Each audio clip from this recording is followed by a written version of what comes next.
Welcome to Lumient Live. I'm your host, Mark Ackroyd.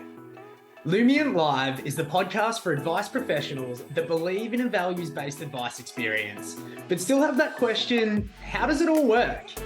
We connect listeners with other advice professionals to hear best practice client stories or business examples and lift the lid on how they made it happen. Now, on to today's episode. G'day and welcome to another episode of Lumient Live. Today I'm joined by Jordan Hutchison, Head of Product from Shaping Wealth. G'day Jordan, how are you? I'm doing well. Mate, it's so good to have you on board. I know it's been a long time coming. We've been chatting for quite some time. But for those that don't know Jordan, I'll give you a little bit of a bio on him here, but we'll get him to introduce himself in a second. Jordan is an industry expert in the financial technology and financial planning profession. I mean, for anyone that knows him, they'll know that statement's fairly true. He has held various executive leadership and academic teaching roles in the financial services industry. And in these roles, Jordan's managed enterprise relationships, led product strategy, and coached advisors. He has multiple industry certifications, a master's in financial planning and counseling, and holds a doctorate in behavioral science, specifically in positive psychology. So everyone's probably hearing that thinking, okay, I can probably see where this episode's going, mate. But before we get into some of your academic prowess and flow theory, which is what we're going to speak about today, tell us a little bit about yourself, that maybe is not in the bio, and we'd also love to learn a little bit about Shaping Wealth. Yeah, so a little background of me is I started the industry as an advisor, spent quite a few years in advisor in different capacities, and that's where I truly and intimately learned the financial planning industry by going pretty deep in different facets of it. I started more on the broker dealer side, and then actually worked my way over and moved all the way over to fee only, and was at a couple large RIAs here in the Atlanta area. But yeah, spent a lot of time in the financial planning, just different facets, and then spent quite a few years, felt like jumping into the tech world and building some software. And so that was fun. Learned a lot. Totally different world than financial planning than when actually building a product for financial plans. Two different places. But yeah, that's a little background on the career, a little bit on Shaping Wealth. So Shaping Wealth, we're a learning platform that's changing the language of money. So truly the human experience of money. All things around money when we're delivering content, we're doing training, coaching programs. So at Shaping Wealth, we were founded by Brian Portnoy. A lot of the background of Shaping Wealth came from the book of The Geometry of Wealth, the best-selling book that he wrote. And our founders are Neil Bage, Joy Leary, and Brian Portnoy. And so we have a pretty strong team of all of us have different backgrounds and different expertise in the industry. But yeah, so right now we're about to release a pretty cool product that we call the Outsourced Chief Behavioral Officer, where we're delivering content weekly, monthly, and quarterly to advisors on the human experience of money. Mate, it's fascinating work. I've been following it really closely, obviously, and what I love about what you're doing is really elevating the conversations and the way that advisors are thinking about their clients' relationship with money, but doing it in a way that's structured and, for lack of a better term, palatable or edible for an advisor to sort of work through, right? No, edible is a perfect word for it. We actually use the language a lot of times is we make it snackable. So snackable content where, because there's the whole, too long didn't read. And that's a lot of us that advisors have a time scarcity. So they're limited on their time. They don't have time to read a 15-minute blog post or a 15-minute framework about this. They need something that's quick, snackable, that they can take, read, digest, and then maybe go back to later when they have a little more time, but that it's truly applicable and they can apply it to their practice that next day, instead of something that they're like, all right, this is really cool and interesting. Now, how do I use it? So where do I even start? Yeah. And so that's what the term edible we haven't used, but we might add that in there with snackable. Sure. Maybe when you go to the Australian market, it might help over there. Who knows? For sure, for sure. So, mate, let's go back into your individual career before we get into the content today, because I think it'll be a really nice platform to ease into things. So, you've been an advisor. You're really interested in the human side of money. You've spent some time on the advice side and the product and tech side, which is a really cool career path. But we're interested today in some of your academic learnings and the work that you've done there. So maybe if you could start with your academic journey behind all your work. You've gone into financial counseling and now doing your doctorate. Tell us a little bit about what interested you to go there, and a bit about that study. Yeah, so it got to the point where I had a pretty sizable firm. I was on a strong growth trajectory, working with some great clients, had some great business partners, and I started to get that feeling like there's something more to this relationship. I feel like, this is, every advisor listening to this has probably said this to themselves. They've heard it a million times, and it's a little like a broken record, but you start to feel almost like a therapist. And really, the moment that triggered for me is I had a phenomenal client. She was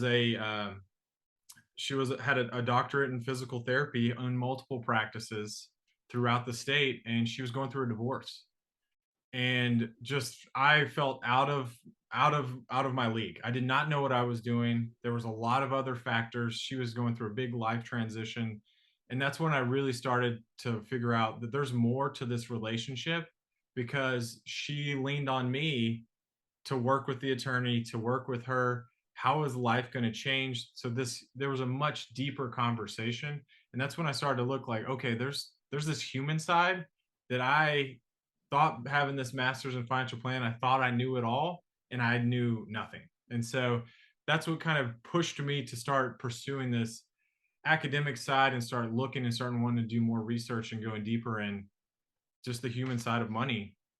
And that's where I was like, all right, well, I'm enjoying being an advisor, but I think I want to go do this research and I might leave the industry. And I was like, all right, well, I really like being an advisor. So I actually found a program that I could do the executive style work and do it at the same time. And around that same time, I was, talking about it more, doing some work with some other people in the industry that were a little more focused on the behavioral side.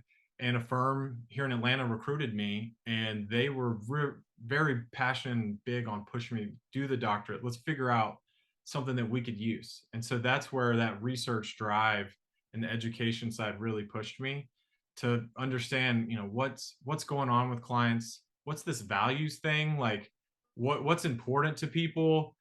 A lot of these conversations I'm having with clients have nothing to do. We talk maybe 15, 20 minutes about the portfolio or a planning strategy, or the meeting's just about a planning strategy. And the other 90% of meetings that year, or other 3 quarterly check-ins, is about what's important to them and what are they doing, how is money being allocated to family, legacy, just a bigger conversation.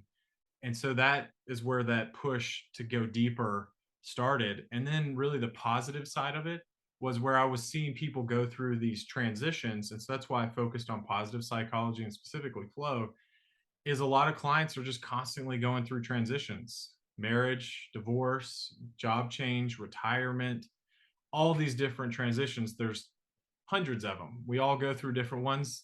You have a child. Now you went from being a single person to now you're a father or a mother or a parent. And so, like, that's a big life change. Your priorities are now thrown out the window, and a new one has been added to the table. So that's where I really started to focus, that going through these different transitions, finding new ways to find fulfillment. And that's where I found flow, because of it's just the applicability of it is so vast, unlike so many other things in any kind of psychological theory. Yeah, so let's stay there then. So you've done your doctorate in flow theory, which is an aspect of positive psychology, as you put it. So for those of you like me about a month ago, didn't quite know what flow theory was, and have to sort of catch up pretty quickly. Tell us a little bit about what flow theory is and how it works. Yeah, so the best way, I always give my, like, a bridge version of it, but it's whenever you're deeply absorbed in a task or activity that's intrinsically motivating that you find so much enjoyment in. So when you're finding a ton of enjoyment in that task or activity, this could be at work, this could be outside of work, and when you're immersed in it, you almost lose track of time, and it's something usually that you uniquely are very good at. That is when you are in the flow state. And a lot of people say it in a more common language, be in the zone. And I try to relate it, people that have played sports, if you're a musician and you're playing any kind of instrument, or a lot of people in medicine get it when they go into surgery. That's where some of the early like study was done, was on elite athletes, surgeons, chess players, all these things where you're in like in the zone for hours at a time. That's where a lot of us. So I always say being in the zone or being in that state where you lose track of time is usually the best way to translate it for people to figure out like, oh, yeah, I totally get it whenever you lose track of time. Because that's one thing that I'm so passionate about, is just giving flow a label. A lot of people don't don't have something to put. They're like, oh, I really enjoyed that, but I've never had something to actually name it. Almost like in emotional intelligence, if you can name those emotions and name those certain feelings you're having, it increases just your understanding of all of emotions. So that's what I'm trying to do with flow. But I love it. It's you know, I've played a bit of sport in my time, and it's those times where you just you, nothing could go wrong, right? Everything's coming that you've trained for. You know, you're in a zone where, you know, maybe your opponent's doing something, but you can already sort of see that happening, and you know that you're on top of it. You know what you can do. You trust your body to move the way that it's designed to move. And then, you know, half an hour, 2 hours later, you're like, what just happened? And people people ask you, you know, you had a great day. What did you do? And it's often quite hard to go back and go, oh, well, this is the thing I did differently, or these are the actions I took, because, you know, quite often we verbalize it and go, I don't know, I was just in the zone, or it just worked, or it just Right. happened. Right. And that's the thing, is a lot of times people think that most of your flow experiences happen outside of work, but the majority of research has found that you have more flow experiences while at work. And the benefit of that is, I mean, it's for my, obviously I have research on it, but there's a list of it that it impacts you as a person personally, but also impacts the business. And there's not many things that do that. And that's one of the great things about flow, is that it's ubiquitous to people. So it's like, this is not just happening on men. This is not just happening on women. This has been found across the board, gender, ethnicities, cultures. They've all found this in qualitative and quantitative data, which is so, I would have to say, impactful or powerful, because there's just not many things that you can say, well, everyone experiences this in some form or capacity. And so that's what it's just so, for lack of a more eloquent way, it's just so cool that this is something that we haven't focused on more. Yeah, well, let's deep dive into it and get into it from a financial planning, financial advice, industry perspective. So, when you think about flow in the industry that we choose to work in, how do you see it? Like, where do you see it, and what are some of your learnings? Yeah, so the way I see it is in two facets. So one is on the advisor's well-being, and then the other is on the client's well-being. So the first one with advisors, if you're having a lot of people that know flow know it from the optimal performance, or if you want to work like an elite athlete, or just be at your best and get more things done. That's what a lot of people see flow from, like the current conversation. There's such a bigger, deeper, more fulfillment conversation there. For example, being in the advisor well-being side, if you have these flow experiences at work, flow will create a spillover effect in your energy. So if you're having those flow states at work, you will have more energy when you go home. I don't know how you can frame that that's not more important to your life. Like you said, having a child, having a spouse or a partner, you need to save some of that energy for them when you go home. Because if you're burned out, which, fun fact, flow is negatively correlated with burnout. So if you're having those flow states at work, you're going to create more energy for yourself after work, more happiness, and just so much more energy and vigor in your life. And so that's just one piece of how it impacts an advisor, like as you're working as an advisor's well-being.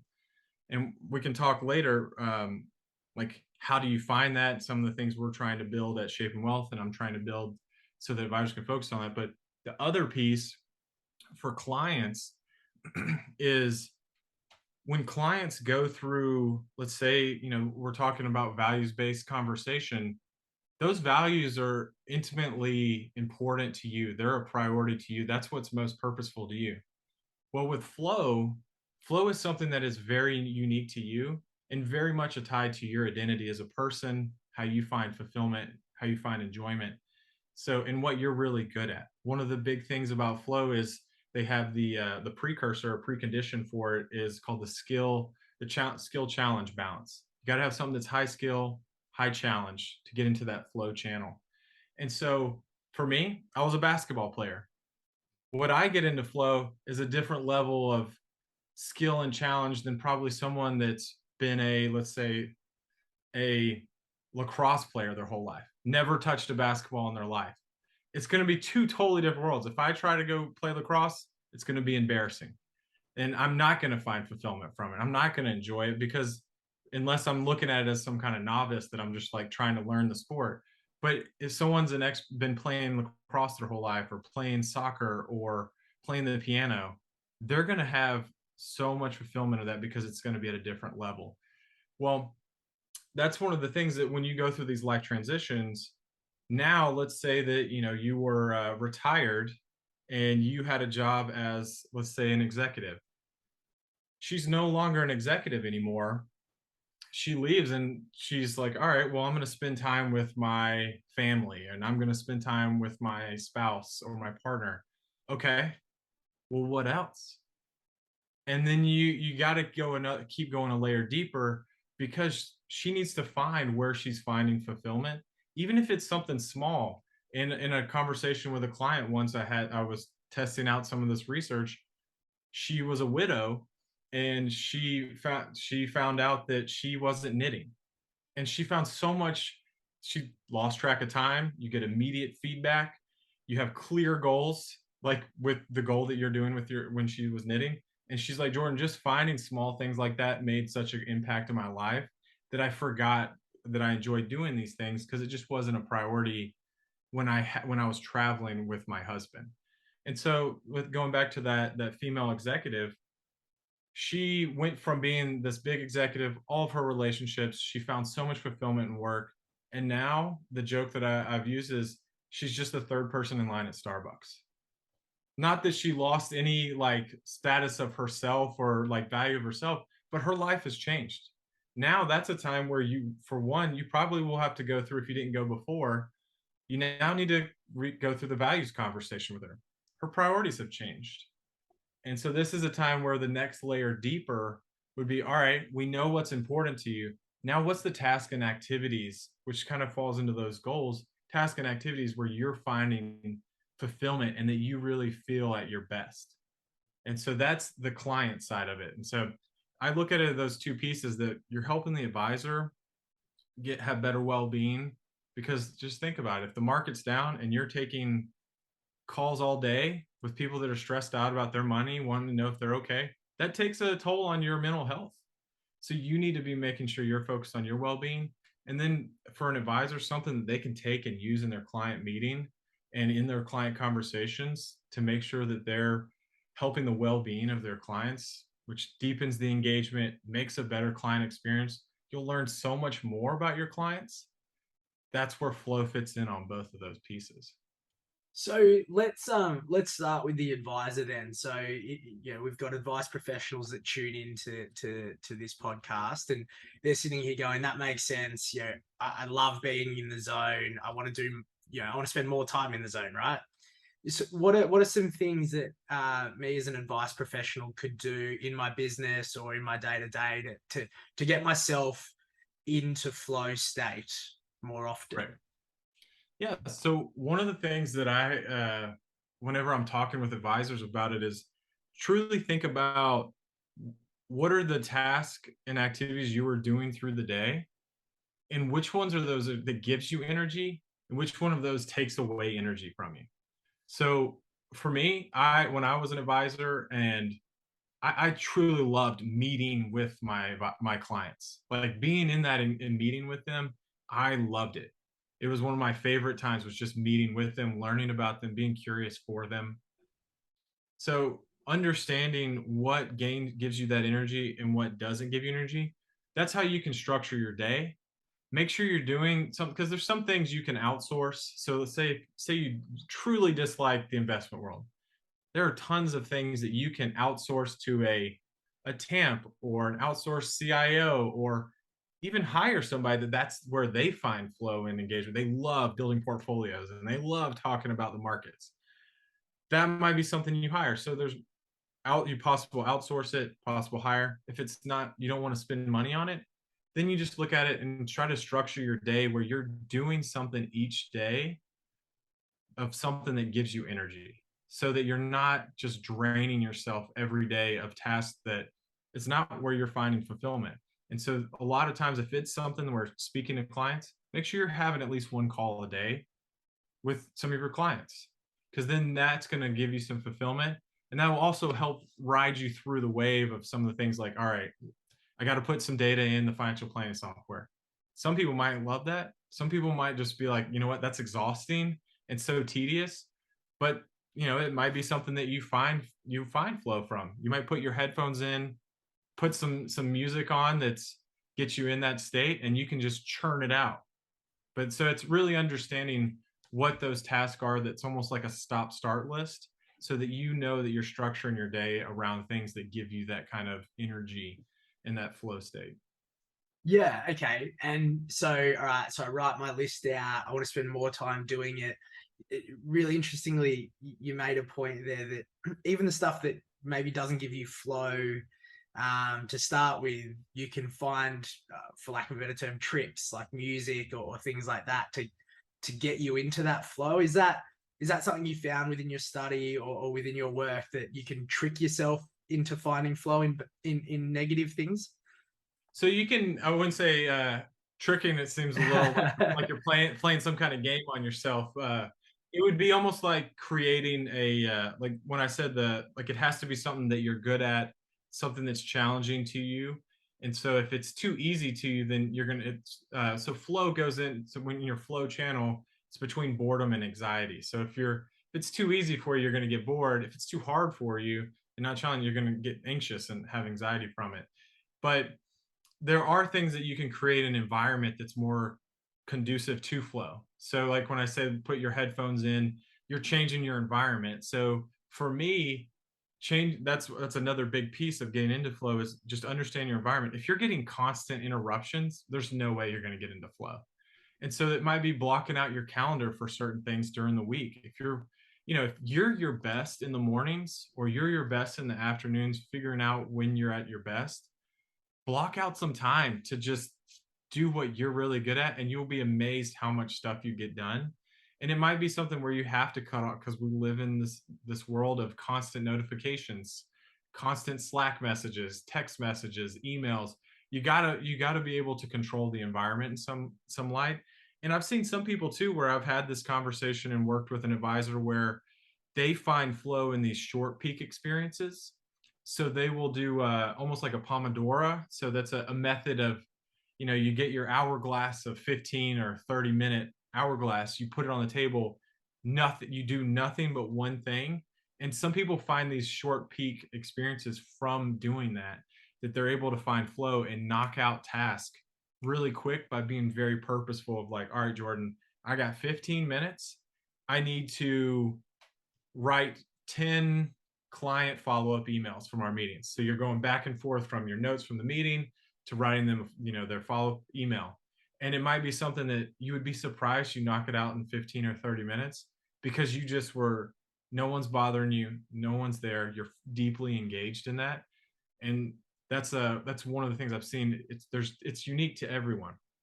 Some people they could sit down, give themselves some kind of cue, and zone out, and they'll sit at their desk for 3 or 4 hours and be like, oh my gosh, it's lunchtime, I haven't eaten, and I need to go to the bathroom. But that's flow, is that you go into that autotelic space where you lose track of time, and next thing you know, it's 3 hours later. Yeah, yeah, I like that. So, may not be changing the task, but changing the environment can play a huge role. I often find myself in the nicer months back home, going outside. So being able to go down to a park and doing some work there specifically, which is really nice for me. But yeah, to your point, it's probably where I find flow, right? And it's true, and that's why it's a lot of there's a lot of self-reflection, and that's why I say that it ties so closely to values.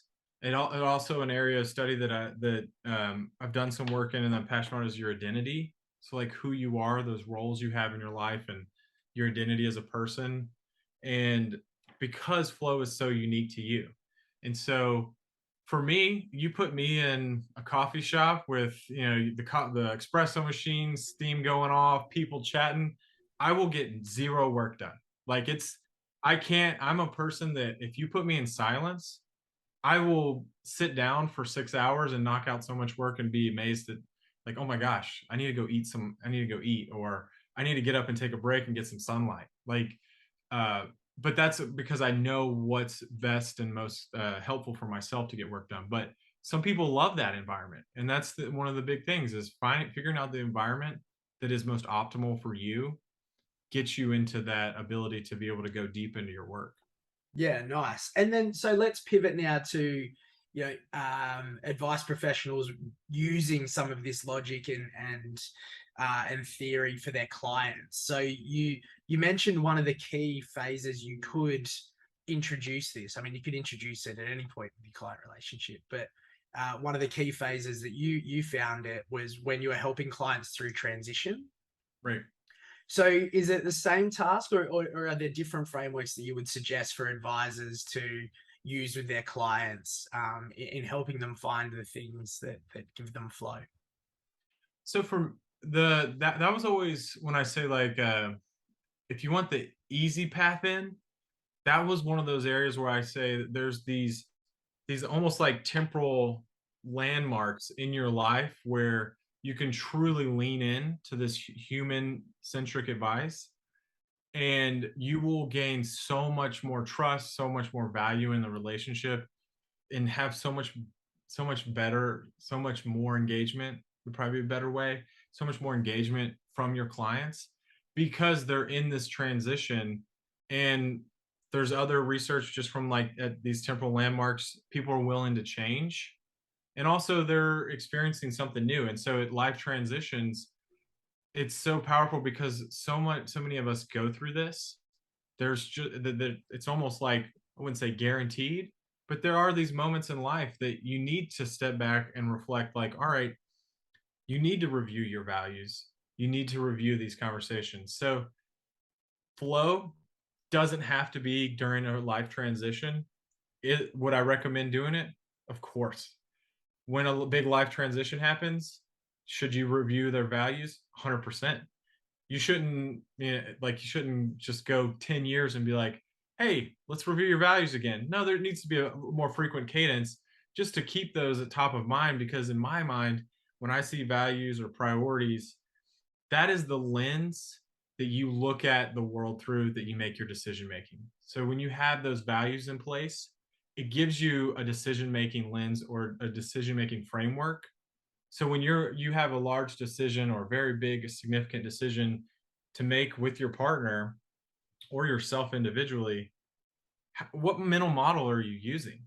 Is it just what feels good at the moment? Because you know what, that's probably not the best idea. If you've gone through a values conversation, you can have some kind of framework now. All right, well, here's the top three. Here's my total five things that are most important to me. How does this decision, what will be the most optimal and the best decision with the information we have at this time that will fulfill that? And so they're going through that conversation is so important. The next stage would be, all right, great. We've now figured out what's important to you. These are your values. This is the lens to use. So how are you going to fulfill that? So it's almost like that goal, like, what's that next step? We figured out the lens, what's important. We're going to put these on the shelf. These are going to be in front of you every time we talk about anything with your plan. All right, well, what are the tasks and activities to fulfill these? And those are going to be where you find flow. So those could be during a life transition, but those could also be at any time you make a decision. We make hundreds of decisions a day, and we make some very significant decision when it involves our money, our family. And so understanding like how to fulfill those, I think you could do a flow conversation really anytime, because focusing on where you find fulfillment and where you find enjoyment, that's something that can be at any point in your life. And it should be a part of your life at any level. It shouldn't be just during a transition. It should be something that it might even be a cadence that you have when you meet quarterly, that if you're hearing things from the client that, that maybe things aren't going well, or that, something's going on, ask them what they're doing to find more, like, what are you doing where you find energy? It could even be one question. And if they tell you something that they're like, well, I haven't found anything, well, let's explore that. Let's go deeper. Let's talk a little bit more about that. Why haven't you? And then you just basically just say anything else, or what else. You can just listen and hear. And that might be even as simple as a conversation beyond a very formal flow conversation. Yeah, it was sort of where my head was going as you were saying it, right? Obviously, we have a clear bias around a values-led conversation. The challenge and the next step that we work with a lot of our advice professionals on when they're working with their clients is values guide your intentions. They're quite intangible. We need to find a way for you to visualize that so you know how you're living your values. And you Right. gave us a couple questions there to help people through that. I love how you positioned it as the lens or the decision making framework or mental model for your life. Questions that were going through my mind going, well, how do you then turn that into something tangible for a client? Asking questions like you said, how are you going to do that? What is it you're doing when you find energy? What would it look like if you were living that value? Are they all sort of visualization feeling type questions that you would Right. probably start with? Yeah, you can start with the visualization, or you can start almost like in an aspect of almost like an aspect of asking them, like, what have they done, or what is the activity, like, where are you taking time for yourself, where are you focused on finding fulfillment, like enjoyment, even just framing it as something that you enjoy, or where have you found, or basically something with like confidence. So it's like, where are you finding confidence, where are you finding that energy, where are you finding something that gives you that fulfillment. It doesn't have to be such an abstract thought, but it could even be like as simple as, tell me something good that's been going on. And that, I mean, that could, wildly enough, you could start a meeting that way. And at first you might get, an odd look at you, like, don't you want to jump straight into the plan? And it's like, no, tell me some good things that's been going on. Cause that could also reframe the mind into like almost like a gratitude exercise where you're stealthing in some of that behavior. We've all heard and read the study where advisors say like behavioral coaching is one of the most important things for working with clients, and then clients say that it's like the bottom, like the one of the least important things. Well, obviously we know that it's important, and sometimes you got to stealth it in, because maybe that's the best way to get it, because some clients might not be there. If you're truly meeting them where they are, then you've got to be able to stealth some of it in sometimes, because some people might not be ready for that deep conversation. So literally just asking, tell me some good things that are going on in your life. It might help them reframe to start thinking of the positive. And so then they're starting in a better light. They might smile. That's already a good start, because they've come in, they've smiled, they're thinking of it, and you can kind of go down that path to start saying, all right, well, that's great. So you enjoy, you've told me that you really enjoy travel. Where have you guys been in the last year? Or you said you really enjoy doing fill in the blank. All right, when was the last time you did that? And then if they say, well, we haven't, well, you know what? Let's make a goal to do that. You got to keep yourself, you got to do it at least once a month, or once a quarter. Got to give yourself a break and do it. And so a lot of times just having that conversation, because as an advisor, you might only get, depending on the cadence you're meeting with clients, you might only get once, if you're talking to them on the phone or in a Zoom call, once a month or once a quarter. You got to plant that seed to hold them somewhat accountable, but you got to be motivating for it, because that's a big, getting them to actually implement and do it. That's what we're here for. Yeah, so that's probably where I was going to head next, Jordan. This is a great conversation. I could see and hear advisors going, great. That helps me articulate, the flag on the hill, right? The values, goals, what are the tasks and activities we need to do. There's that element in between around strategy or tactics that the financial advisor still wants to recommend and say, we've got to do this with your portfolio. We've got to, do this in terms of strategy conversion or whatever that might be. How do you find the interplay between the financial advisor's strategy and recommendation to achieve those goals and values within flow theory? And I suppose the question here is, it seems to me that if you don't understand what gives a client energy and flow, your strategy could be at risk because they might be working towards something that doesn't give them energy. Right. Yeah, and there's some things too that, it's never fun to talk about estate planning, I guess. And obviously you can reframe it in a way where, it's a, you're giving to, if it's, there's a part of giving to a charity or something that's important to you, that might be something that gives it a more of a positive. But thinking about your own death, I don't think anyone truly enjoys thinking about dying. It's yes, it'll happen to all of us one day, but I don't want to talk about it. It's like one of those things, like you don't want to talk about it. Like it makes you sad. But knowing that you'll have something in place is a nice, like, comforting feeling. I have children. I know that I have an estate plan in place. Something happens to me, I know my kids will be okay. And I think that with that, like what I call the advisor implementation gap, is that action intention gap would probably be the more like academic Mm. term for it. But helping them understand where they can do certain things. There are stuff that you're not going to enjoy, and that's part of it. But like any kind of behavioral change, you can't overload them with this huge task. You got to take it like one bite at a time. So going back to our earlier conversation, you got to make it snackable almost with some of the task. You got to be able to make it where they can gain some momentum and gain that energy from getting things done that makes them feel like they're on the right path.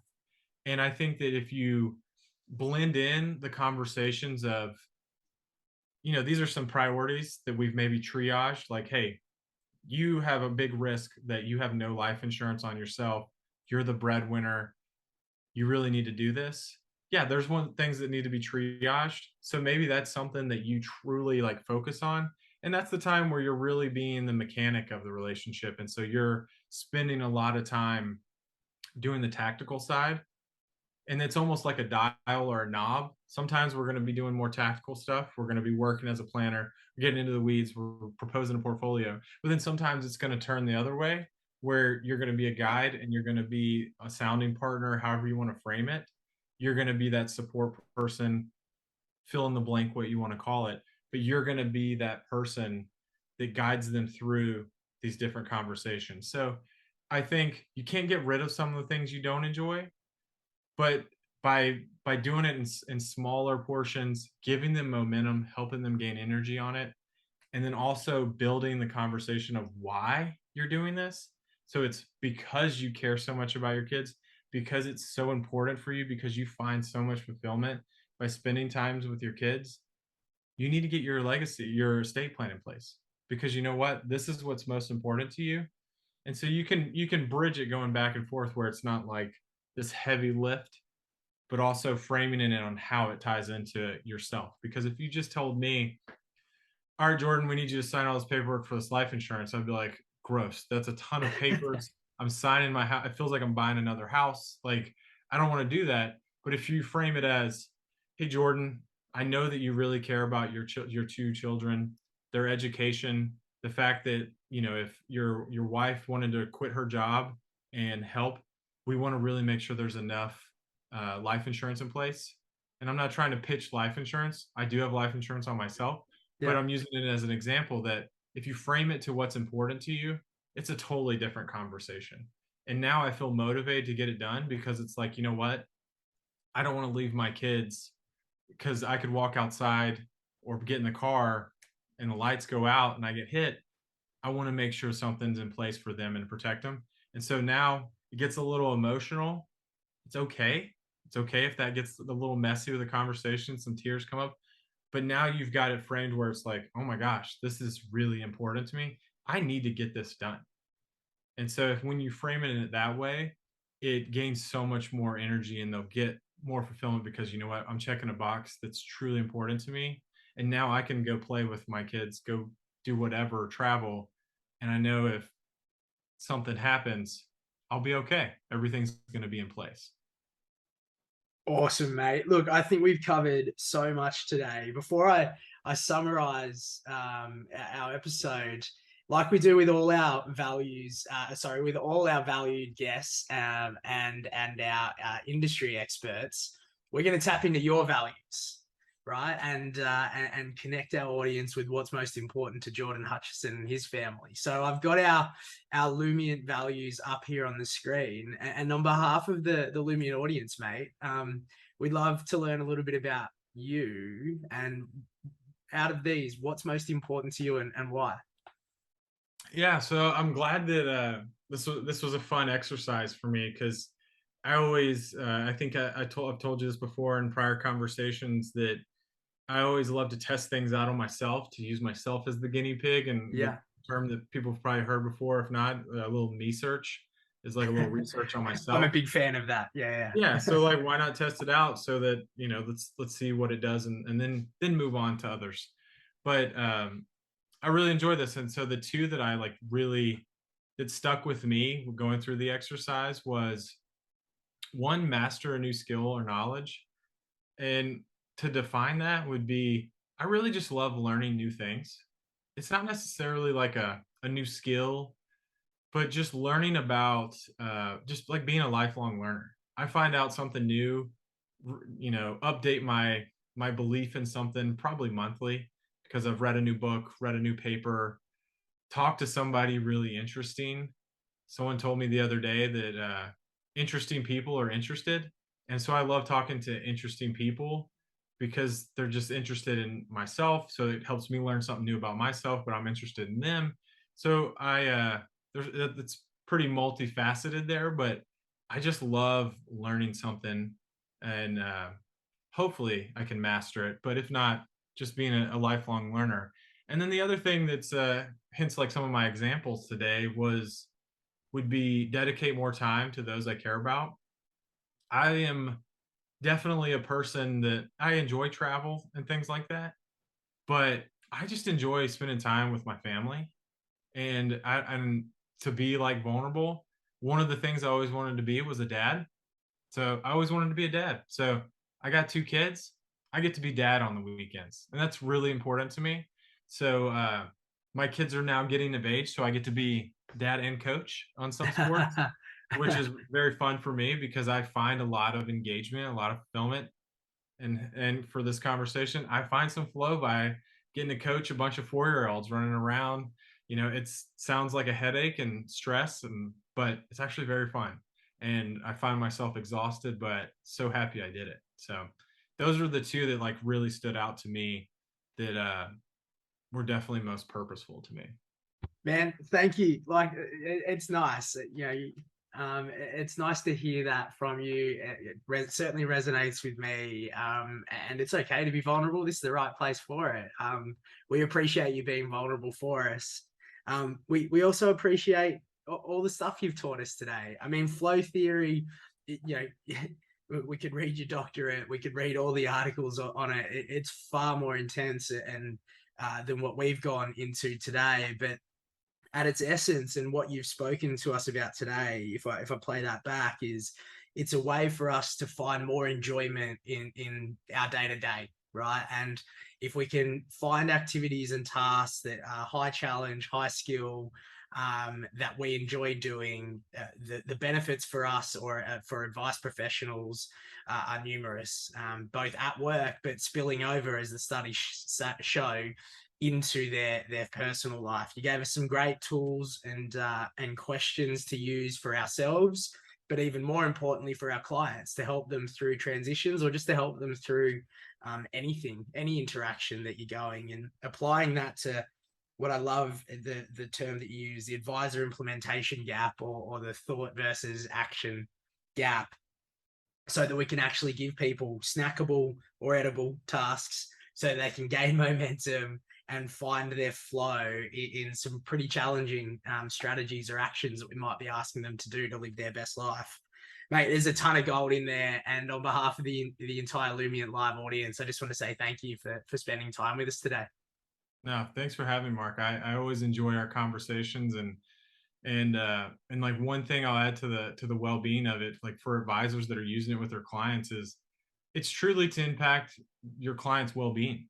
Like it doesn't have to be in a transition. It doesn't have to be at this specific time. Put it in your process. Probably so might help get it done.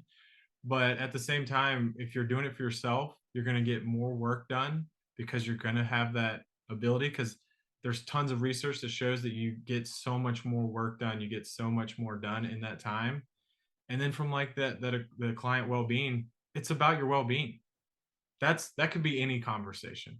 This could be your check-in call, or your quarterly update that you come to and you're like, hey, everything's fine, but let's talk about what's, how you're finding fulfillment, but Mark, I always appreciate it. I love all of you at Lumient.